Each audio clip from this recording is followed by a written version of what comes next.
Hola, Mercè. Bon dia! Tot un plaer que estiguis al nostre canal.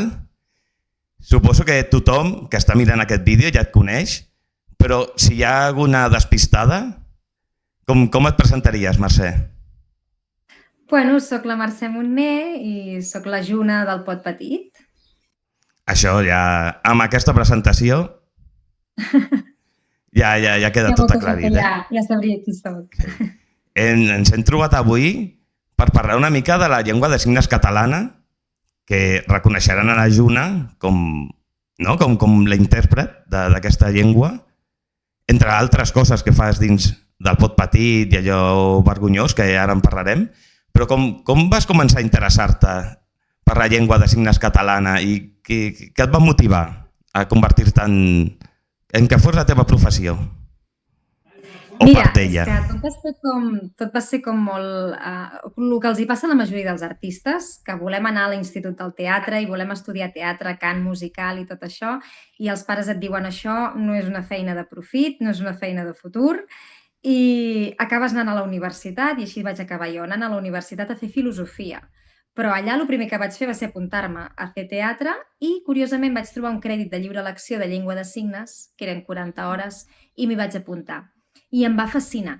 I al cap de 3 anys que estava allà a la universitat fent filosofia, ho vaig deixar tot, me'n vaig anar a Barcelona a fer el cicle formatiu de grau superior de llengua de signes i vaig estudiar això perquè era com dos components. Un, com fer teatre, perquè quan estàs fent d'intèrpret hi ha tota l'expressió facial, corporal i has de posar la veu de la persona sorda, o fins i tot després has de posar doncs, a nivell físic doncs, tota la cara de la persona que està parlant, fas de pont de comunicació i també tenia aquest tret més d'ajudar, no? Aquest tret social, aquest tret de poder estar aportant alguna cosa a la societat, que a mi m'agrada moltíssim, i era la feina perfecta. Llavors vaig estudiar els 2 anys i ja de seguida em vaig posar a treballar.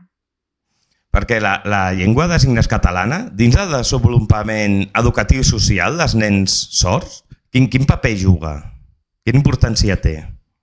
Clar, jo crec que al llarg dels anys és una batalla, tot això. O sigui, no és un tema fàcil, perquè fins i tot antigament als nens sords els hi sortia de forma natural parlar la llengua de signes i a les escoles se'ls hi prohibia. Eren nens que solien anar a escoles de monges, escoles que durant l'aula no se'ls hi deixava parlar la llengua de signes i a l'hora del pati estaven tots allà movent les mans com podien. S'ha anat millorant al pas del temps, però hi ha hagut moltes escoles oralistes que han fet molt mal, intentant que el sord sempre s'adapti a la societat, que s'integri, que llegeixi els llavis, i no és tan fàcil llegir llavis. I més quan estàs en un grup de 15 persones o estàs en una aula on el mestre es gira, es posa a escriure a la pissarra i tu ja et perds gran part del contingut, no? Llavors, la llengua de signes és una batalla dels sords de la identitat, no? Ells pensen, nosaltres no som sords com una discapacitat, sinó que tenim una identitat i una manera de comunicar-nos diferent. I això és una batalla que s'ha estat intentant instaurar molt en el món de l'educació i malauradament doncs, hi ha com tot un rifirrafe amb el CREDA, hi ha tot un rifirrafe amb totes les logopedes, que elles creuen que els nens s'han d'implantar i que hi ha d'haver-hi audiòfons, i jo estic molt d'acord amb que un nen doncs, aprengui la llengua oral, que llegeixi els llavis, que tingui els màxims recursos, però no se'ls hi pot negar la llengua de signes perquè és un medi que tard o d'hora l'acabaran utilitzant i és un medi d'expressió facial, corporal, que els hi va molt i molt bé. I des de que vas començar, o ja s'ha aprofundit més amb el tema del món educatiu, quina ha sigut l'evolució? O sigui, vull dir, les oportunitats educatives han millorat respecte a fa uns anys o estem parats? Estem igual. Jo, mira, quan vaig començar a interpretar, és a dir, vaig acabar el 2005, el meu cicle formatiu de grau superior, i vaig començar a treballar el 2005, i com a intèrpret anava a cicles formatius a interpretar classes. Vaig fer jardineria, peluqueria, estètica, vaig fer un cicle de construcció, acompanyant a nanos sords a estudiar. Imagina't, si l'horari seu lectiu eren d'unes 25 hores, màxim tenien 15 hores d'interpretació. Les altres, busca't la vida, amb els companys de classe que et deixin els apunts. Això, a hores d'ara, segle XXI, continua passant. I tenim les TIC, i tenim moltes eines i recursos, i no s'utilitzen. I hi ha molt d'abandonament i fracàs escolar amb els alumnes sords. I és una cosa que posa els pèls de punta, però hi ha molts alumnes que acaben abandonant les escoles perquè veuen que no arriben, que no acaben. La gent es pensa que ells saben llegir, escriure molt i molt bé, que poden, no? Tot el tema dels subtítols, que en una aula ells poden seguir perfectament. En una aula passen moltes coses. I si tu no tens un intèrpret que t'acompanyi, moltes vegades et perds gran part del contingut que hi ha. Jo és que jo penso... Són recursos econòmics que s'han de pagar des de la Generalitat. Al final, la Fundació Pere Tarrés es va fer responsable de pagar aquests intèrprets, però els hi pagava potser 5-6 euros l'hora, o sigui, molt mal pagat. Els intèrprets acaben abandonant aquestes feines perquè estan mal pagades i llavors costa molt trobar intèrprets que vinguin a interpretar en el servei educatiu. És tot una roda, un peix que es mossega la cua, que si no s'han intentat queixar, s'han fet manifestacions, s'ha portat molts projectes a dintre de la Generalitat, però de moment no hi ha diners, no hi ha recursos, no s'hi està destinant temps a pensar i la comunitat sorda està bastant enfadada amb aquest tema i molts alumnes sords és fracàs escolar i abandonament. Perquè és que l'altre dia ho pensava, suposo que la falta de recursos materials i humans és una part molt important d'aquest fracàs, però creus que amb diners es pot solucionar? Sí, dins d'un sistema públic educatiu, els diners no haurien de ser problema. Clar. I més quan ho estem pagant entre tots, no? I se suposa que hi ha una igualtat de condicions. Una persona sorda no té les mateixes igualtats que un company oient, necessita assistir a totes les classes per tenir una titulació igual que l'altra, i el que no li pots dir és que, mira, tindràs un tant per cent de classes interpretada amb un intèrpret de llengua de signes i ho podràs seguir, la resta d'assignatures no hi haurà intèrpret perquè no hi ha recursos econòmics. Potser, destinant recursos econòmics es podria fer molta cosa. I veient també com avança la tecnologia, segur que es podrien fer 1000 coses més. Vull dir que s'haurien d'inventar apps o programes en el que s'escoltés el que diu el mestre i hi haguessin unes mans que es moguessin de forma, no sé, no? M'invento, potser estic tirant pedres al teulat perquè seria treure intèrprets, però clar, si no hi ha recursos hi hauria d'haver-hi algun tipus de coses amb les TIC o a nivell de recursos visuals, no? I tanmateix, no només per aquests nens sords, per altres nens que tenen altre tipus d'especialitats, discapacitats o, diguem-li, problemàtiques, també se'n podrien beneficiar de tot això. Perquè l'alumnat oient també es pot beneficiar d'això. O sigui, no resta, és una suma sempre. És una suma i a més pensa que hi ha nens que tenen una dislèxia, per exemple, i funcionen molt bé a nivell d'imatge. La llengua de signes és molt gràfica. Hi ha nens que fins i tot, jo he vist, perquè jo, per exemple, vam instaurar com una mena de projecte en una escola concertada perquè els nens oients aprenguessin la llengua de signes des de primer fins a 6è de primària. Hi havia un nen en una classe que tenia un síndrome de Down. A ell li costava molt comunicar-se amb els companys, llavors per dir el color vermell s'assenyalava les ulleres, però clar, cada vegada que s'anaven fent més grans, aquest nen a nivell comunicatiu li costava molt relacionar-se. Quan va aprendre la llengua de signes, somiava movent les mans, em deien els pares. És que a les nits dorm i mou les mans, perquè clar, ell de cop i volta feia alguna cosa amb les mans i els companys l'entenien. La gratitud d'aquest nen de sentir-se, no? O el gratificant que era per aquest nen sentir que cada vegada que movia les mans els seus companys l'entenien, era brutal com se li il·luminava la cara. Llavors, clar, jo penso que hi ha molts altres nens, fins i tot nens amb TEAs, no? Que, per exemple, a vegades els hi costa molt també pronunciar, vocalitzar, si els ensenyes llengua de signes. El que passa que ara van amb unes tablets i els he d'ensenyalar la tablet i crec que potser seria molt més útil ensenyar altres recursos. I és que el que he vist, últimament s'ofereixen cursos de 30 hores de la llengua de signes, però jo no l'he fet, aquest curs. O sigui, el vull fer, però encara no l'he pogut fer. Però jo el trobo insuficient com per poder-te comunicar, suposo, És com si fessis 30 hores d'anglès. Tu amb 30 hores d'anglès pots controlar un idioma perquè la llengua de signes és tal qual, és una llengua. Hi ha verbs, hi ha adjectius, o sigui, té una composició gramatical igual que una llengua. Llavors, no sé per què s'han de destinar 30 hores com si fos, bueno, vinga, anem a fer un cursillo, no? I jo crec que és perquè sempre és com que no es desprecia, però sí com que es considera poc útil. I fins i tot és una idea mal interpretada des de la logopèdia i el CREDA, perquè és com una idea de això fa que els nens es quedin en un gueto, no? I per ells la llengua de signes és com un gueto, però al cap i a la fi la llengua de signes és un canal més d'expressió facial, corporal, de via d'entesa, de comunicació, i el que volem és que aquell alumne es pugui comunicar al màxim i que al cap i a la fi pugui aprendre. L'objectiu quin és, no? Posar-se medalles o l'objectiu és que arribi la comunicació per tothom? Clar, és que jo el que no entenc és que havent-hi recursos i diners no es destinin, perquè sí que és veritat que tenim companyes del CREDA i diverses companyes, però jo, a tota la meva experiència en les escoles, mai he vist un intèrpret. Ja. I sí que he vist nens i nenes sordes.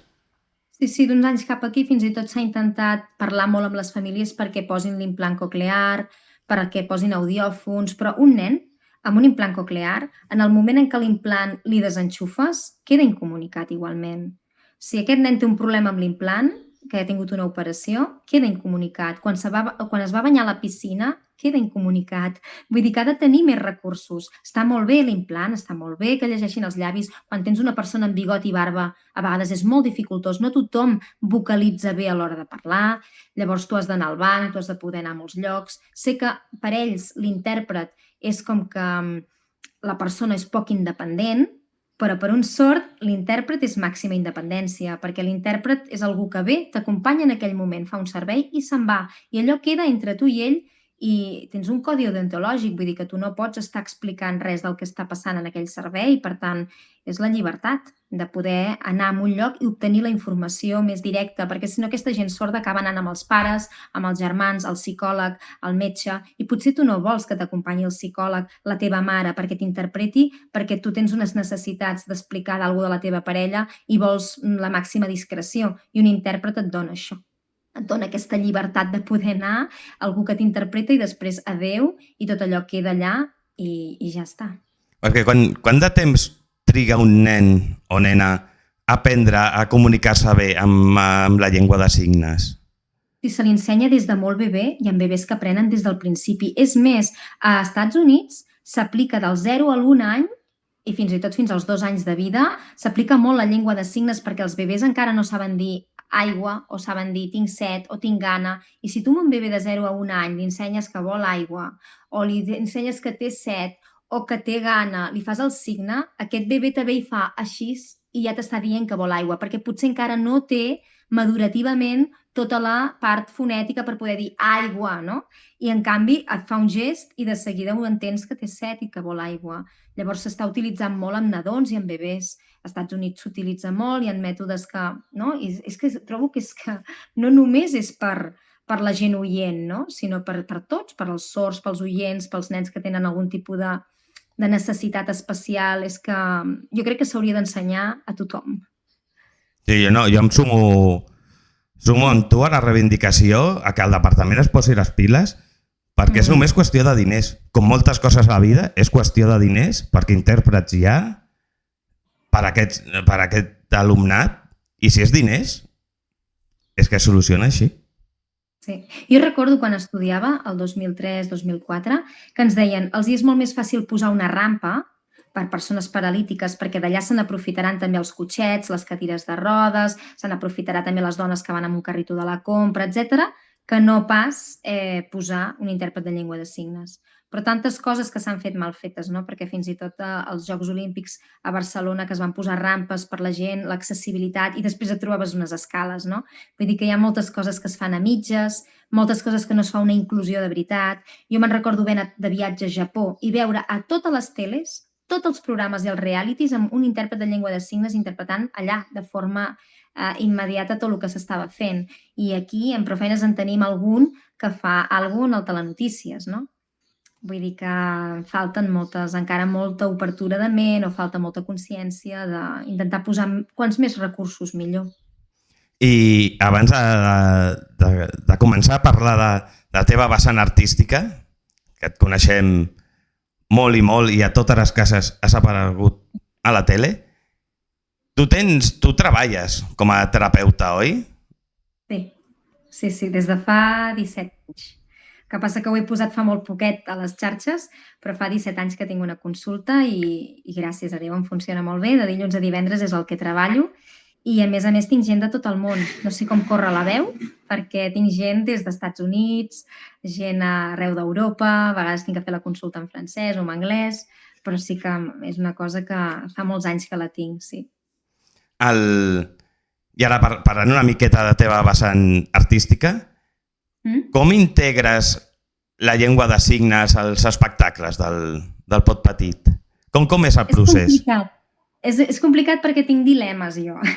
Perquè a vegades vull ser molt purista de la llengua de signes, però després penso, els nens que volen cantar vull veure dinosaures o l'estructura de llengua de signes que és dinosaures veure vull? No? Perquè la llengua de signes és com una estructura diferent. I al final acabo adaptant molt l'estrofa, sobretot, o l'estribillo, sobretot, perdó, l'estrofa no l'estribillo, acabo adaptant molt que ells puguin cantar al mateix temps que la resta de nens i fer vull veure dinosaures, no? I crec que a vegades és com complicat ser molt fidel a l'estructura de llengua de signes, però també que els nens puguin cantar al igual que en Pau i la Jana estan cantant i dir vull veure dinosaures. Sí que a vegades hi ha vocabulari que no existeix. I t'he de dir que hi ha vocabulari com les flors del jardí o, per exemple, Tyrannosaurus rex. Sí que hi ha signe, però, per exemple, el Triceratops no. I hi ha hagut moments en què he hagut de trucar a l'Associació de Sords de Girona, parlar amb la presidenta, escolta, va, anem a pactar signes. Ella truca als de l'Autònoma, vinga, què fem? Anem a pactar un signe nou. I després sí que fins i tot aquests vídeos que fem del Pot Petit s'utilitzen després a la universitat per la gent que estudia, no? Però sí que hi ha signes que no hi són i els pactem, intentem buscar un signe bonic i se'n creen de nous. Que nosaltres als espectacles t'hem vist ballar, cantar, interpretar. La teva entrada al Pot Petit o als espectacles, com va ser? Va ser a partir de la llengua de signes o ja estaves abans? Com va anar? Sí, a més, jo en aquell moment no tenia fills i jo no coneixia el Pot Petit, llavors em van trucar per interpretar els vídeos i jo vaig anar allà i vaig interpretar els vídeos i després vaig veure que hi havia 4 milions de visites al YouTube del Lleó Vergonyós, no? I vaig dir, ostres, això és sèrio. I a partir d'aquí, quan vaig fer la interpretació de llengua de signes dels vídeos, ells van saber que jo era cantant, perquè jo abans havia estat amb els Pepper Potts, i llavors em van dir, ostres, tu eres la cantant dels Pepper Potts, no? Tu cantes, no? I sí. I va haver-hi un estiu que la noia que estava dintre del pot, l'Olga, no va poder anar amb un bolo, i llavors vaig anar jo de substituta, i els hi va agradar molt, i a partir d'aquí vaig anar fent substitucions, i després l'Olga es va quedar embarassada i va tenir un bebè i jo la vaig estar substituint, i a partir d'aquí llavors va sortir la idea del pot més petit i vam anar fent llars d'infants, i llavors ja va sortir del pot més petit, ja va sortir l'espectacle del Lleó Vergonyós, amb cara i ulls, per fer-ho més en teatre, no? En teatres. I a partir d'aquí doncs, vaig estar compaginant els dos. Vaig estar en el pot gran, diguéssim, i en el pot petit fent el Lleó Vergonyós, i va ser com, he de decidir, no? Perquè no podia estar tot arreu, i em vaig quedar amb les aventures del Lleó Vergonyós, que allà estic fent de protagonista, titellaire, i bueno, és com molt bonic perquè és un espectacle molt coquetó, i tenim un equip magnífic que treballem molt bé junts. Sí, què t'aporta de diferent? Sí, el Lleó Vergonyós del Pot Petit són espectacles superdiferents, o el teu paper és superdiferent. Què t'aporta cada cosa? O en què et quedaries? Sí, jo m'ho quedo tot, perquè a mi m'agrada molt anar canviant de coses i sempre em refresca molt. Llavors, el Lleó Vergonyós m'aporta calma, dolçor, és un moment de ternura. Els nens són més petits, són de 2 a 5 anys, tot és molt més recollit, hi ha menys públic, sempre és a teatre. Estar a 3 dalt de l'escenari, ser la protagonista, també és com que t'aporta aquella... estar molt atent, estar amb els personatges, ficar-te dintre del lleó, dintre la girafa, dintre de l'hipopòtam, no? I m'aporta que sempre a cada bolo intento millorar els moviments, la veu, posar la postura de la veu en llocs nous diferents, anar descobrint coses. I després, quan estic amb el pot interpretant en llengua de signes, és energia màxima. Tens 5.000 persones de públic, estàs allà ballant, donant-ho tot, tens l'energia d'una banda darrere... És energia pura, és donar el 100%. Ara acabes morta perquè estàs 1 hora i 20 sense gairebé poder beure aigua. Aquest últim espectacle que estem fent amb la Big Band és molt difícil perquè durant 1 hora i pico amb prou feines puc trobar moments per beure aigua i ho estàs donant tot, no? I estàs tota l'estona ballant i m'ho passo superbé. M'agrada molt. És com l'artista, no? Ho disfruto igual. L'artista que fa grans estadis i després Sí. petites sales, no? Cada cosa té I el ho seu. passo bé a tot arreu, perquè penso que si t'agrada pujar-te a l'escenari, t'és igual tenir 4 persones de públic que tenir-ne 5.000. Jo sempre ho dono tot al 100%. He sortit amb febre, he sortit trobant-me malament, he sortit malalta, i em dona igual perquè quan pujo a l'escenari, l'Helena sempre m'ho diu, no? La Jana sempre em diu, ostres, no sé com tu fas, que puges a dalt de l'escenari a 38,5 de febre i no se't nota gens, no? Dic, perquè m'agrada molt la feina que faig. Jo tenia una pregunta, una curiositat. Suposo que qui composa les cançons, si és l'Helena o Siddhartha, ells fan la música, bueno, fan la lletra, almenys. Heu intentat fer que tu fessis la lletra des de la llengua de signes catalana i adaptar-la? O sigui, fer-ho al revés, com has dit, que a vegades tenies dificultats, no?, de seguir l'estructura perquè és diferent. Intentar fer-ho al revés? No s'ha plantejat mai. Inclús ara hi ha un seguit de cançons noves que estan allò coent-se i sempre són idees de l'en Siddhartha i l'Helena, que després en Dani també les acaba de polir, en Pau i alguns més que donen un cop de mà, però sobretot les idees venen d'ells dos. I no s'ha fet mai des de la llengua de signes, no? Bueno, és una proposta que deixo allà. Molt bé. Us la Mira, regalo. s'agafa. Us la Està regalo. molt bé aquesta proposta, l'agafo i ja els hi comentaré. L'Helena ens va comentar aquí al nostre canal que un dels inicis d'interpretar les cançons en la llengua de signes va ser en un concert que una nena va interpretar una cançó o una part de la cançó. Era una nena sorda. Sí, ens pots explicar una miqueta més? Sí, una nena sorda dels Tres Pins de Barcelona es va posar, crec que de peu, i va començar a interpretar la cançó i ells van dir, ostres, que també arriba a altre tipus de públic, això. I llavors aquesta nena se la va convidar, que és la nena que surt en el videoclip dels Pirates, els Pirates 1. Sí, és la que fa en llengua de signes la cançó dels Pirates. I va ser un inici, no? Sí, i allà suposo que van preguntar, coneixeu alguna intèrpret de llengua de signes? I el noi que els ajudava a fer els videoclips havia anat amb mi a l'escola i els hi va dir, jo conec una noia que és intèrpret. I vaig anar allà, vaig començar a interpretar i els hi va agradar molt.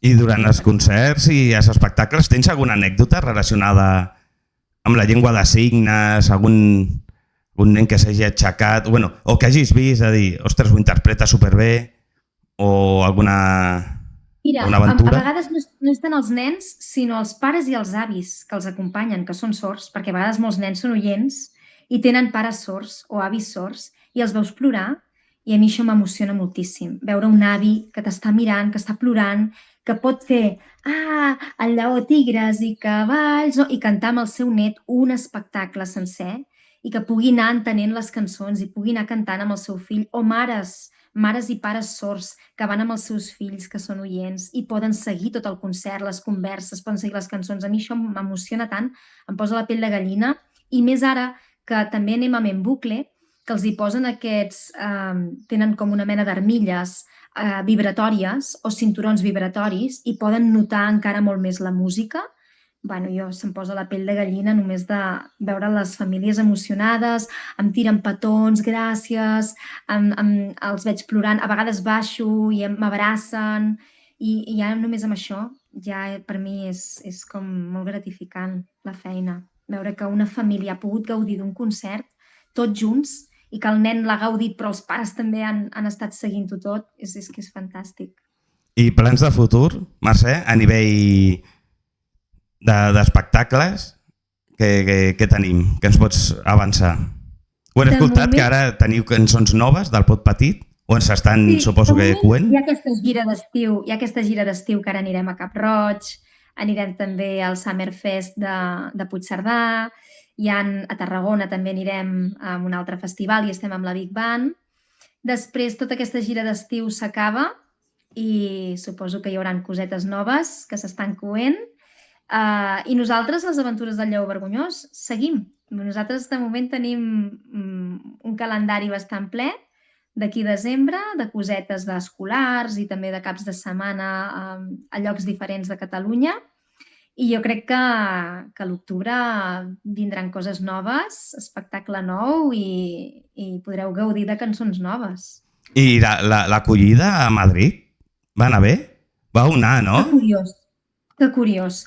Madrid, nosaltres anàvem una miqueta així en plan, bueno, aquí ja sabem que emplanem, que fem sold out, però allà a Madrid hi haurà 4 gats i encara gràcies. Doncs pensa que tots els concerts que hem fet a fora, les entrades exaurides.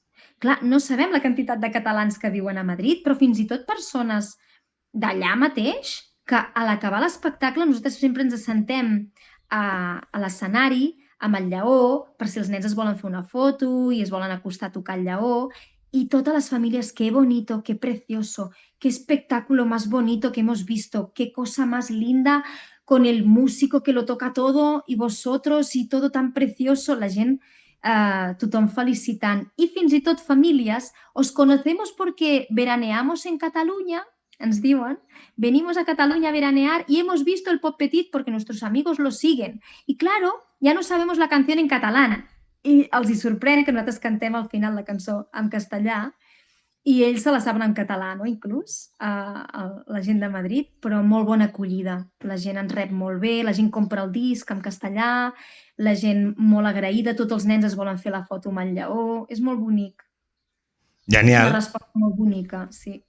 Sí, perquè hi ha el costum, no?, d'escoltar artistes en anglès, no hi ha problema, però no, dins d'Espanya, si ho fa en gallec o si ho fa en català o en basc, no sé, en totes les llengües que hi ha, com que hi ha més rebuig, dius, però amb l'anglès no, jo què sé. Ja. Bueno, són aquests prejudicis que tenim a vegades, no?, a nivell cultural o fins i tot a nivell polític, no? Doncs moltes gràcies, Mercè, pel teu temps. Espero que al departament li arribi almenys una part d'això, les reivindicacions. Nosaltres des del canal continuarem reivindicant, perquè si tot és qüestió de diners, s'hauria de fer. Diners i voluntat, no? M'imagino, també, voluntat d'entendre que a vegades sí, està molt bé que tothom defensi les seves parts, però al final el nen és el que en pateix les conseqüències i crec que hi hauria d'haver una mirada molt més oberta perquè tots els recursos que li podem posar en aquell infant sumin perquè tingui una bona relació després a nivell social i que també pugui obrir-se al món. Doncs moltes gràcies, Mercè. Estarem atents. Ha sigut un plaer. Els teus projectes, el plaer ha sigut nostre. Moltes gràcies. Molt bé. Gràcies. Gràcies, adeu.